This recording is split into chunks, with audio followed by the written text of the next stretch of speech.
డిబేట్లో జాయిన్ అయ్యారు. మస్తాన్ రావు గారు, అనలిస్ట్ గారు, నమస్కారం అండి. నమస్తే అండి. నమస్తే. ఎస్, పట్టాల సునీత మాట్లాడిన విషయాలు చూస్తున్నాం. రాప్తాడులో రాజకీయమైతే వేడెక్కింది. ఎవరు అడ్డుకుంటారో చూస్తామంటూ కూడా తోపుతుర్తి ప్రకాష్ రెడ్డి అయితే కౌంటర్ ఇచ్చారు. దీనికి ప్రతి కౌంటర్గా తలుచుకుంటే హెలికాప్టరే దిగకుండా చేస్తాం, వెనక్కి పంపిస్తాం అలానే అని చెప్పేసి కూడా చెప్పారు. ఏ విధంగా చూసుకోవాలంటారు వారి వ్యాఖ్యల్ని? మరి పర్యటన ఎలా ఉండబోతుంది? పర్యటనకు వెళ్తున్నారు. బ్రాహ్మణి గారు, గుడ్ మార్నింగ్ అండి. ప్యానల్లో ఉన్న పెద్దలకు ఇప్పుడు జగన్మోహన్ రెడ్డి గారు అక్కడ వస్తుంది ఎందుకంటే లింగమయ్య అనే కార్యకర్త హత్యకు గురయ్యారు. నిజానికి ఒకటి చెప్పుకోవాలండి, పాపం లింగమయ్య గారు అనే వ్యక్తి జయచంద్రారెడ్డి అనే వ్యక్తి ఇంటి మీద దాడికి తెలుగుదేశం పార్టీ కార్యకర్తలు వస్తే ఆయన నివారించడానికి, బాబు ఇప్పుడు వాళ్ళ ఇంట్లో ఎవరు లేరు, మహిళలు ఉన్నారు, వెళ్ళండి అయ్యా అని చెప్పినందుకు, ఆ విధంగా చెప్పినందుకు ఆయన అచిగారం పడ్డాడు. నిజానికి ఆయన శాంతి కోరుకుంటున్న వ్యక్తి. నిజానికి ఆ కక్షపూరితంగా ఆయన దాడులకు పాల్పడలేదు. సో అలాంటి వ్యక్తిని కూడా అక్కడ మర్డర్ చేసే పరిస్థితులు ఏ విధంగా కక్షపూరితంగా ఉన్నాయి, దేశపూరితంగా ఉన్నాయి పార్టీల మధ్య అనేది మనకు వెల్లడి చేస్తుంది అనేది అయితే నేను చెప్తాను. ఇంకొకటి ఏంటంటే, ఇప్పుడు జగన్మోహన్ రెడ్డి గారు అక్కడికి వస్తున్నారు. అక్కడికి ఎందుకు వస్తున్నారు? ఆయన లింగమయ్య గారి కుటుంబాన్ని కానీ అక్కడ కార్యకర్తలకు ధైర్యం చెప్పడానికి కానీ వస్తున్న పరిస్థితి ఉంది.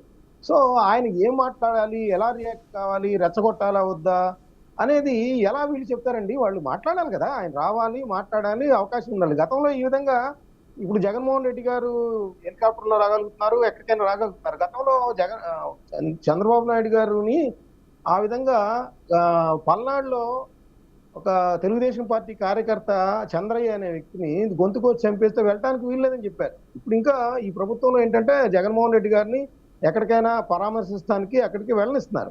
అసలు వెళ్ళనివ్వండి, వెళ్ళిచ్చిన తర్వాత ఆయన ఏం మాట్లాడతారు? అక్కడ శాంతి నెలకొల్పడానికి ప్రయత్నిస్తారా, రెచ్చగొడతారా? రెచ్చగొట్టేటైతే ప్రజలు దాన్ని హర్షించరు ఖచ్చితంగా.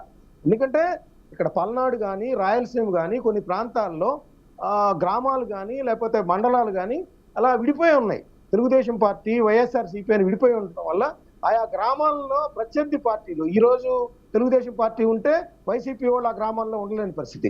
అదేవిధంగా వైఎస్ఆర్సీపీ ప్రభుత్వ అధికారంలో ఉంటే తెలుగుదేశం పార్టీ ఆ గ్రామాల్లో కార్యకర్తలు ఆ గ్రామాల్లో ఉండలేని పరిస్థితి. అలా జీవించే పరిస్థితిని కాలరాసే విధంగా చేసే హక్కు ఈ రాజకీయ పార్టీలకు ఎందుకు ఇచ్చారు? ఈ రాజకీయ పార్టీలు ఉన్నందువల్ల వాళ్ళ జీవితాలు, వాళ్ళ పిల్లల జీవితాలు ఈరోజు చాలా పెద్ద ప్రమాదంలో పడ్డాయి. వీటిని అందరూ కూడా రాజకీయ పార్టీలు, తెలుగుదేశం కావచ్చు, వైఎస్ఆర్సీపీ కావచ్చు, ఈ రోజు జగన్మోహన్ రెడ్డి గారు అక్కడికి వెళ్తున్నప్పుడు ఖచ్చితంగా ఆ ప్రాంతంలో ప్రతీకార రాజకీయాలను విడనాడాలి.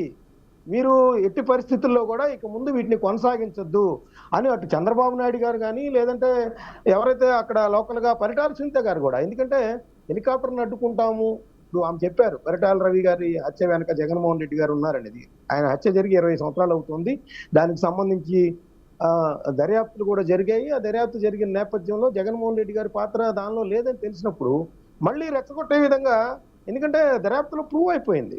పరిటాల రవి గారు హత్యగాంపుకు ముందు కూడా జగన్మోహన్ రెడ్డి గారు నా హత్యకు పథకం పొందుతున్నారనేది ఆయన చెప్పారు. దాని మీద వైఎస్ రాజశేఖర రెడ్డి గారు అప్పుడు ముఖ్యమంత్రిగా ఉన్నప్పుడు అసెంబ్లీలో కూడా ప్రస్తావించిన పరిస్థితులు ఉన్నాయి. సో అవేవి ప్రూవ్ కాలేదు. ఇప్పుడు ఆరోపణలు చేయటం వేరు, వాటిని ప్రూవ్ చేయటం వేరు.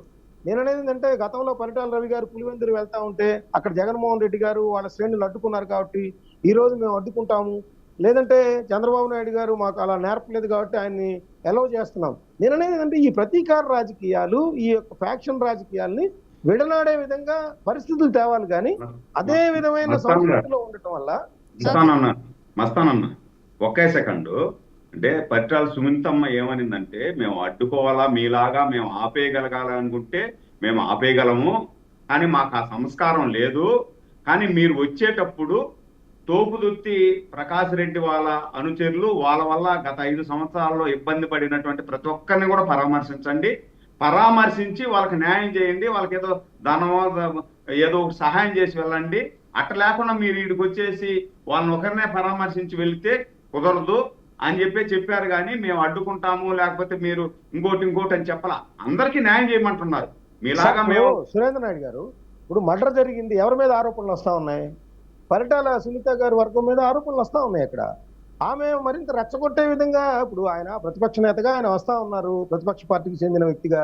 ఆయన మాట్లాడిన వాళ్ళు రెచ్చగొడితే ఖచ్చితంగా ప్రజలు హర్షించరండి. ఖచ్చితంగా గతంలో చూసాం కదా, రెచ్చగొట్టే రాజకీయాల వల్ల ఆ రాజీవ్ ఫోన్ చేయి. కార్యకర్తలు అచ్చగావింపబడితే ఖచ్చితంగా అది ప్రజల్లో రెవల్యూషన్ వస్తుంది. ఏవగించుకుంటారు ఆ పార్టీ.